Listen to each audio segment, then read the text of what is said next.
These tokens are ubiquitous in Commander and most decks want to use them for value. Not us. We want them to sit around doing nothing, because they power up the third Doctor who get +1/+1 for each. With only 19 tokens, the third can attack for lethal Commander damage. I've made a third deck before with the Dr. Dan, but thanks to the new clue support and Karlov mana, I decided to shake the deck up, and there's a ton of fun toys to play with.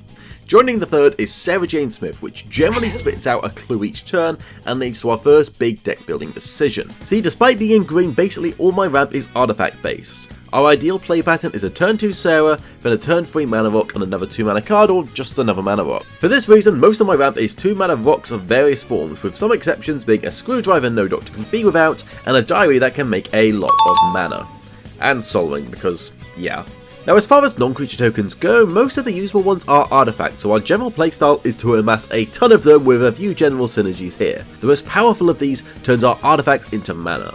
Jaheira, Urza and Inspiring Statuary completely change how the deck works and make us a lot more explosive. If I wanted to power up the deck, I think some tutors for these would be justified, but currently I'm happy with having them as an occasional buff and not the purpose of the deck. I don't want to make a secret Urza deck. Beyond that, we have a few cards to make use of these artifacts for a little extra mana, and one of them can be a backup commander. While third is great in that it makes use of existing tokens, the Ward 4 on this turtle is a big threat. In a similar vein, Nettlesys can make any of our creatures a 20/20 once the game plan is on. Finally, while I said all of our ramp was artifact based, Selvala is the exception, and with the aforementioned power strikes we can tap this for 20 mana in the deck and it's still historic. But it's all well and good saying we can get 20 tokens out, but what's our plan to do so? Well, playing Bant gives us a ton of ways to double any tokens we make for a start. We run 7 cards that mean 1 token equals 2, and if we ever get 2 of these on board, it can make short work of an opponent out of nowhere. Beyond that, there are 28 cards that make tokens as their primary purpose, and they mostly stick to a golden rule. Make multiple tokens, ideally repeatedly. Our best generator will be familiar to everyone watching, as Smothering Tide takes on a different role in this deck. Sure, sometimes we need those treasures to cast a spell, but mostly we want those treasures to sit there and do nothing. Bootlegger Stash can be tricky with this approach as all of our lands now make treasures, but with a single token doubler this can get incredibly explosive. Finally, Innocuous Little Kellen is one of our best generators, as its adventure can make 4 tokens for 1 mana, as most players will have a mana rock or a treasure or something, and an extra off Sarah if you finally cast him. The Tireless Twins turn land drops into tokens, while Seachuck turns spells into tokens that we ironically never want to flip. A lot of our best token generators revolves around the combat step, with Stormfleet, Researcher, Astrid, Apothecary and Piper all gaining multiple tokens for each attack. But while some of these are enters the battlefield triggers, what I look for most are effects that are going to happen each turn, such as this friendly jellyfish turning a few generators into a lethal threat in short order. Wojek, Sam, City and Oko are going to trigger each turn.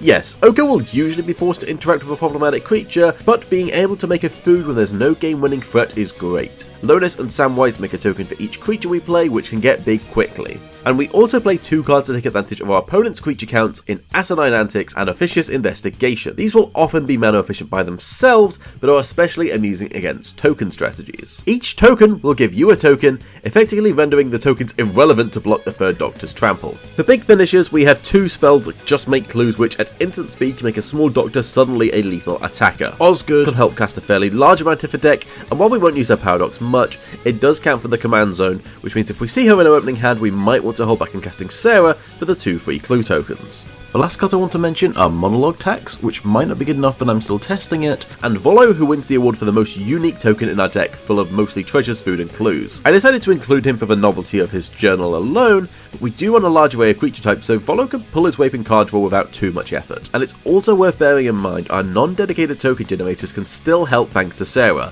with both Sentinel and Idol earning a slot in the deck due to their low mana cost while often bringing a clue. It's just a shame Sarah is only once per turn. Finally is our ever important protection suite. See, our deck has one very glaring weakness. While we can recover from losing our tokens, we're really looking to get to that critical mass, and we need to protect that. I only have 3 real counterspells currently, and a 4th that can protect you in theory, but you're not going to have 5 mana up, so it mostly just make treasures. A single Vandal Blast or Cyclonic Rift can get rid of all your hard work making these tokens, so we want to protect against that. 3 counterspells probably isn't enough, but if any card in the list I'm testing underperforms,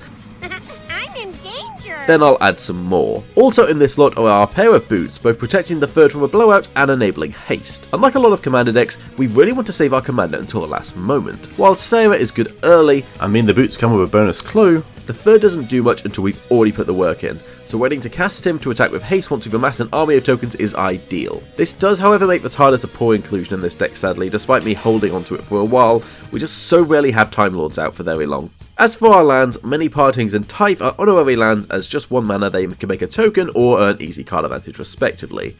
And from there, like many decks, it's whatever lands I had spare. In this case, thanks to the Tireless Twins, that means quite a few fetch lands, the Shire for some extra food, and the Spire is basically free. There's also Mosswarp Bridge, as you'll see in most of my decks, but it's a pretty trivial activation here. Now, I am going to call out the Goblin in the Room. Vandal Blast is bad enough, but players at least around me are running less of this kind of interaction. There's one card that is ubiquitous in Commander though. This guy. While I love this deck, this little extortionist relegates this deck to the fun tier of deck and not the super competitive. This deck's token count can get silly. I've said we only need 19, but 30 or 40 aren't super uncommon, which means our entire strategy is basically setting up to hand whoever else casts Dockside first victory. So either keep that counterspell handy or just accept that, hey, someone is going to have fun when they get to Dockside for 40 and enjoy that you were a part of that. And that's the deck. The third lets us place the usual token doublers, but otherwise allows for a lot of unique cards to shine, which is something I value in Commander.